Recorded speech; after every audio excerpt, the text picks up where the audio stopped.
জাজমেন্টে যা লেখা রয়েছে, ভবিষ্যতে এই কেস হয়তো সঞ্জয়ের পক্ষে চলে যাবে, সঞ্জয়ের বিপক্ষে যাবে না।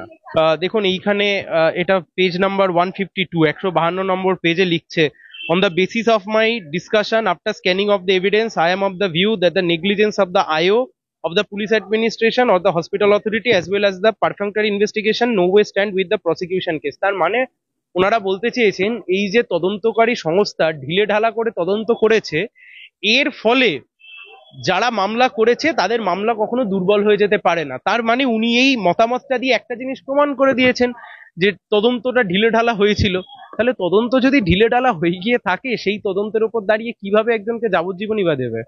মমতা বন্দ্যোপাধ্যায় তার প্রিয় লোকগুলোকে বাঁচাতে এই খেলাটা খেলেছেন, আর এই খেলার মাধ্যমে গোটা রাজ্যবাসীও বুঝে গেল যে সিবিআই এর সাথে আসলে তৃণমূল কংগ্রেসের সেটিংটা কিভাবে হয়। পরিষ্কার সেটিং, এতে আর মানে আর কি বাকি আছে?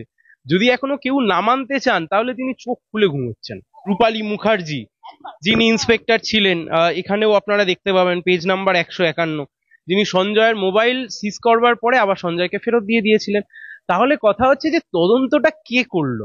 নির্যাতিতার যে স্তন, সেই স্তন থেকে লালার রস যে পাওয়া গেছে, তাতে যেমন আপনার এই সঞ্জয়ের লালার রসও ম্যাচ করেছে, আবার একজন মহিলার লালার রসও আছে। তাহলে এই মহিলাটিই বা কে? সেই তদন্ত, তার মানে তদন্তটা ঠিকঠাক মতো হয়নি। এটা কন্টিনিউয়েট হয়েছে কিনা আপনি বুঝবেন কি করে? সঞ্জয় যদি একাই এই ঘটনা ঘটাবে তাহলে ফার্দার ইনভেস্টিগেশনটাই বা কেন হচ্ছে? একটা তো মানে একটা তো ঠিকঠাক জায়গায় প্রশ্নের উত্তর দিতে হবে। আমি ধরে নিলাম সঞ্জয় একাই অভিযুক্ত, সঞ্জয় একাই এই ঘটনা ঘটিয়েছে। আচ্ছা, যদি তাই হয়ে গিয়ে থাকে তাহলে ফার্দার ইনভেস্টিগেশনটা কোন কারণে হচ্ছে? হাকিমের কি মনে পড়েন, ববি হাকিমের কি মনে পড়েন, ফিরোজ বাবুর কি মনে পড়ে রিজওয়ানুর রহমানের মৃতদেহের ওপর দাঁড়িয়ে রাজনীতি করে তার পরিবার থেকে এমএলএ হয়েছেন 3 টার্ম? লজ্জা লাগে না এদের এই সমস্ত কথা বলতে? মমতা বন্দ্যোপাধ্যায় আজকে রিজওয়ানুর রহমানকে মনে রেখেছেন? রিজওয়ানুর রহমানের বিরুদ্ধে যার অভিযোগ ছিল জ্ঞানবন্ত সিং, তাকেই তো মমতা ব্যানার্জি সর্বোচ্চ জায়গায় বসিয়েছিলেন সিআই। আরজি করের মামলা নিয়ে সঞ্জয় রায়ের ফাঁসি চায় কার্যত রাজ্য এবং সিবিআই। সেই মামলা আজকে হাইকোর্টে ছিল। আমার সঙ্গে রয়েছেন আইনজীবী সায়ন ব্যানার্জি। কি হলো দাদা, আজকে ফাঁসি চেয়ে কার্যত হাইকোর্টের দ্বারস্থ হয়েছিল রাজ্য এবং সিবিআই? দেখুন, সিবিআই এবং রাজ্য, আমি আগেও বলেছি, এখনো বলছি, সিবিআই এবং রাজ্য দুজনের হাতেই তদন্তের ক্ষমতা ছিল, তো দুজনেই তদন্তকারী সংস্থা। প্রথমে লালবাজার তদন্ত করেছে, টালা থানায় এফআইআর রেজিস্টার্ড হয়েছে, পরবর্তী সময়তে সিবিআই মামলার ইনভেস্টিগেশন করেছে। ফলে কেউ যদি সত্যি চাইতো যে দোষীরা সামনে আসুক, প্রকৃত যারা দোষী তারা সামনে আসুক, অথবা সত্যি যদি কেউ চাইতো যে সঞ্জয় রায়ই একমাত্র দোষী, তার এগেনস্টেও ঠিকঠাক মতো করে তথ্য প্রমাণগুলো কালেক্ট হোক, সেই কাজটা তো না রাজ্য করেছে না সিবিআই করেছে। এখন মুখ বাঁচানোর জন্য হাইকোর্টে এসছে, এর চাইতে বেশি কিচ্ছু না। মুখ বাঁচানোর খেলা। ওফো, না না, দেখুন আমি আপনাকে একটা কথা বলি, রাজ্য সরকার এবং সিবিআই দুজনেরই মুখ পুড়েছে। তো ফলে এখন যে কোনো ভাবে রাজনৈতিক ভাবে গোটা বিষয়টাকে কভার আপ করবার জন্য এসছে কলকাতা হাইকোর্টে। আমি আগেও আপনাদেরকে বলেছি, এখনো আপনাদেরকে বলছি, জাজমেন্টে যা লেখা রয়েছে, ভবিষ্যতে এই কেস হয়তো সঞ্জয়ের পক্ষে চলে যাবে, সঞ্জয়ের বিপক্ষে যাবে না। আবার আপনাকে বলছি, সিবিআই এবং রাজ্যের সরকার দুজনেই যেভাবে তদন্ত করেছে, গোটা তদন্তটা একটা আগে থেকে ঠিক করে নিয়ে সেইভাবে তদন্ত করতে গেছে বলেই এগুলো ঘটেছে। অনেকগুলো ব্যাপার বেরিয়ে আসছে। আমি বলছি, এই যে সিবিআই এর যিনি আইও ছিলেন সীমা পাহুজা, তিনি মানে 7ই আগস্টের 7 তারিখ যখন মামলার চার্জটা নেয়, তারপর থেকে আর তিনি দিল্লি থেকে মানে তিনি আর ফেরেননি কলকাতায়। কি করে তদন্ত করলো? তার মানে কিভাবে তদন্ত হয়েছে এবার আপনিই ভাবুন। সিবিআই একদিকে এই কাজ করেছে, আর আগের দিন তো আপনাদেরকেও বললাম যে রূপালী মুখার্জি যিনি ইন্সপেক্টর ছিলেন, এখানেও আপনারা দেখতে পাবেন পেজ নাম্বার 151, যিনি সঞ্জয়ের মোবাইল সিজ করবার পরে আবার সঞ্জয়কে ফেরত দিয়ে দিয়েছিলেন। তাহলে কথা হচ্ছে যে তদন্তটা কে করলো? আমি অনেকে আজকে বলতে শুনলাম যে নির্যাতিতার পরিবার কেন ফাঁসির বিরোধিতা করছে। নির্যাতিতার পরিবার গোটা তদন্তকেই চ্যালেঞ্জ করেছে।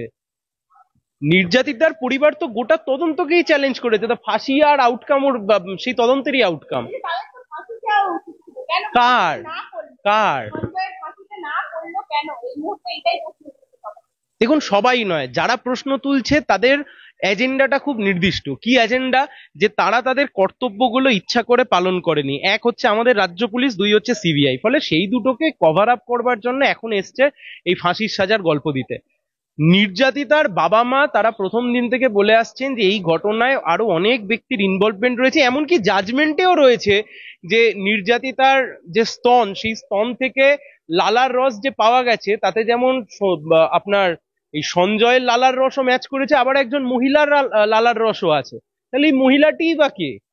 সেই তদন্ত, তার মানে তদন্তটা ঠিকঠাক মতো হয়নি। এটা কন্টিনিউয়েট হয়েছে কিনা আপনি বুঝবেন কি করে? ও, আমরা কি করে সম্ভব? আমরা বলছি কিভাবে সম্ভব? এটা শুধুমাত্র রেপের ঘটনা নয় তো, this is rape and murder. Rape আছে, তারপরে মার্ডারও আছে। তাই জন্য আপনাকে বলছি, দেখুন, একটা মানে কেস যখন আদালতে প্রমাণ হয়, বিয়ন্ড রিজনেবল ডাউটে প্রমাণ হয়, যে কোনো ডাউট থাকবে না। এই জাজমেন্টে 100টা ডাউট রয়েছে। যিনি জাজমেন্টটা দিয়েছেন তার মাথাতেই ডাউট ছিল, তিনি সেগুলো নোট ডাউন করেছেন। এই জাজমেন্ট পরবর্তীকালে, আমি বলছি না যে হয়তো বেকসুর খালাস পেয়ে যাবে, বাট হয়তো দেখা গেল সেই যাবজ্জীবনও কমে গেল, হয়তো 10 বছর, 5 বছর, 7 বছর হতেই পারে। আমি স্পেসিফিক করে দুটো প্রশ্ন করব। বলছি এই গোলাম আজম, অর্ক সেন, সেদিন রাতে 4 জন যারা খাবার খেয়েছিল সেটাও আছে। বলছি তাদের এর নাকি একাধিক সাক্ষ্য গ্রহণের মধ্যে অসঙ্গতি দেখা গেছে, কার্যত জাজ কমিটি। দেখুন, আবার আপনাকে বলছি, 4 জনের কিন্তু সাক্ষ্য নেওয়া হয়নি। আমি আমি আবার স্পষ্টত আপনাদেরকে বলছি যে এই জাজমেন্টটা পড়লেই কার্যত ক্লিয়ার হয়ে যাবে, এই জাজমেন্টটা পড়লেই পরিষ্কার হয়ে যাবে যে তদন্তটা কিভাবে হয়েছে। তাহলে এমন একটা তদন্তের উপর দাঁড়িয়ে এটা কিভাবে সম্ভব? এবং তাহলে তো আপনাকে তো দিনের শেষে গোটাটাকে একটা ছাতার তলায় আনতে হবে। শুনুন, এটা শুধুমাত্র রাজনৈতিক তরজা নয়, কিন্তু দুঃখের হলেও সত্যি, মমতা বন্দ্যোপাধ্যায় তার প্রিয় লোকগুলোকে বাঁচাতে এই খেলাটা খেলেছেন। আর এই খেলার মাধ্যমে গোটা রাজ্যবাসীও বুঝে গেল যে সিবিআই এর সাথে আসলে তৃণমূল কংগ্রেসের সেটিংটা কিভাবে হয়। পরিষ্কার সেটিং। এতে আর মানে আর কি বাকি আছে? যদি এখনো কেউ না মানতে চান তাহলে তিনি চোখ খুলে ঘুমোচ্ছেন। একদম সায়নদা, আরেকটা জিনিস আমি জিজ্ঞাসা করবো, একদম এই মুহূর্তে দাঁড়িয়ে নির্যাতিতার মা বাবা রাজনৈতিক মন্তব্য কেন করছেন? তারা রাজনৈতিক মন্তব্য, এখতিয়ার বহির্ভূত মন্তব্য করছেন, বলছেন ফিরাদ হাকিম। দেখুন, প্রথম কথা হচ্ছে নির্যাতিতা খুন হয়েছেন রাজনীতির দ্বারা। আপনি যদি আমাকে বলেন কিরকম রাজনীতি, এই রাজনীতিটা হচ্ছে যে রাজ্য সরকার এই মুহূর্তে রাজ্য প্রশাসনটা চালাচ্ছে তাদের অপদার্থতার জন্য হাসপাতালের মধ্যে একজন খুন হয়েছেন। তিনি কিন্তু কোথাও অন্য কোনো জায়গায় খুন হননি, হাসপাতালের মধ্যে খুন হয়েছেন। 1 নাম্বার কথা। 2 নাম্বার কথা, যখন রাজনৈতিক স্টেটমেন্ট কুণাল বাবু করেন, যখন রাজনৈতিক স্টেটমেন্ট কুণাল ঘোষ করেন, রাজনৈতিক স্টেটমেন্ট যখন ববি হাকিম করেন, রাজনৈতিক স্টেটমেন্ট যখন অন্য কেউ করেন, তখন এনারা কোথায় থাকেন? রাজনীতি যদি একটা খুনের তদন্তকে না হতে দেয়, তাহলে সেই রাজনীতিকে প্রশ্ন করবার 100% অধিকার সমস্ত নাগরিকের রয়েছে। এখতিয়ার বহির্ভূত মন্তব্য করছে, কারণ না, মা বাবার কথায় কিন্তু এই মমতা বন্দ্যোপাধ্যায় ক্ষমতায় বসেনি। ফিরাদ হাকিম বলছে মা বাবার জন্য কিন্তু এই মমতা বন্দ্যোপাধ্যায় চেয়ারে বসেনি, সেটা তাদেরকে মানতে হবে। রিজওয়ানুর রহমানের মাকে পাশে নিয়ে যখন মমতা বন্দ্যোপাধ্যায় রাস্তায় নেমেছিলেন, তখন একই কথা শোভা পেত তো মুখে? মনে পড়ে সেই দিনগুলো, যেই দিনকে রিজওয়ানুর রহমানের মা, রিজওয়ানুর রহমানের দাদা সবাইকে নিয়ে রাজনীতি করতে নেমেছিলেন? আমি বলছি, ববি হাকিমের কি মনে পড়েন? ববি হাকিমের কি মনে পড়েন? ফিরাদ বাবুর কি মনে পড়ে? রিজওয়ানুর রহমানের মৃতদেহের ওপর দাঁড়িয়ে রাজনীতি করে তার পরিবার থেকে এমএলএ হয়েছেন 3 টার্ম। লজ্জা লাগে না এদের এই সমস্ত কথা বলতে? মমতা বন্দ্যোপাধ্যায় আজকাল রিজওয়ানুর রহমানকে মনে রেখেছেন? রিজওয়ানুর রহমানের বিরুদ্ধে যার অভিযোগ ছিল জ্ঞানবন্ত সিং, তাকেই তো মমতা ব্যানার্জি সর্বোচ্চ জায়গায় বসিয়েছিলেন সিআইডির। সেই দিন বেশ, আমি ধরে নিলাম পদত্যাগ চাইতে পারে না। সেই দিন কিভাবে বুদ্ধদেব ভট্টাচার্যের পদত্যাগ চেয়েছিলেন মমতা ব্যানার্জি? সেদিন কিভাবে রিজওয়ানুর রহমানের মাকে পাশে রেখে পদত্যাগ চেয়েছিলেন মমতা বন্দ্যোপাধ্যায়? সেদিন কিভাবে ববি হাকিমরা রাস্তায় নেমেছিলেন? এই প্রশ্নের উত্তর দিতে হবে না? শুনুন, এটা খুব সহজ প্রশ্ন। একটা খুন এবং ধর্ষণ, এবং আমরা প্রথম থেকে বলে আসছি এটা একটা প্রাতিষ্ঠানিক খুন, প্রাতিষ্ঠানিক ধর্ষণ। রাজ্য সরকার তার দায় নেবে না? কি বলছেন আপনি? রাজ্য সরকার তার ব্যর্থতার দায় নেবে না? এই জাজমেন্টে লেখা রয়েছে যে একজন সিভিক ভলেন্টিয়ার, তাকে ওই এসআই অনুপ দত্ত এমন ভাবে মানে গড়ে পিঠে মানুষ করেছে যার জন্য আজকে এই ঘটনাটা ঘটেছে। সিভিক ভলেন্টিয়ার, তাহলে এই সিভিক ভলেন্টিয়ারের দায়িত্ব রাজ্য সরকারের নয়? এই অনুপ বাবুর দায়িত্ব রাজ্য সরকারের নয়? একজন সিভিক ভলেন্টিয়ার, তিনি কলকাতা পুলিশের বাইক ব্যবহার করে নিষিদ্ধ পল্লীতে যাচ্ছেন, সেই বাইক ব্যবহার করে মদ্যপান করছেন, সেই বাইক ব্যবহার করে ক্রাইম সিনে ঢুকছেন, আরজি করে। এই দায়িত্ব সরকারের নয়, মুখ্যমন্ত্রীর নয়, পুলিশ মন্ত্রীর নয়? কোনটা দায়িত্ব? তো মমতা বন্দ্যোপাধ্যায় প্রথম দিন থেকে যদি নির্যাতিতার পরিবারের পাশে আশ্বাস দিতে পারতেন, নির্যাতিতার পরিবারকে আশ্বস্ত করতে পারতেন, তাহলে তো এই ঘটনা ঘটতো না। এই জাজমেন্টের কপিতেই লেখা রয়েছে স্থানীয় বিধায়ক, স্থানীয় কাউন্সিলররা কিভাবে তড়িঘড়ি করে দেহ নিয়ে গিয়ে 3-4টে দেহকে টপকে গিয়ে সেই মরদেহকে পুড়িয়ে দেওয়া হয়েছিল। কিভাবে ডিসি সাউ টাকা তুলে নিয়ে গিয়ে বলেছিলেন রাখুন আপনাদের কাজে লাগবে। লজ্জা নেই এই লোকগুলোর? এদের বাড়িতে ছেলে রয়েছে, এদের বাড়িতে মেয়ে রয়েছে, কিভাবে বলেন ওনারা এই কথাগুলো?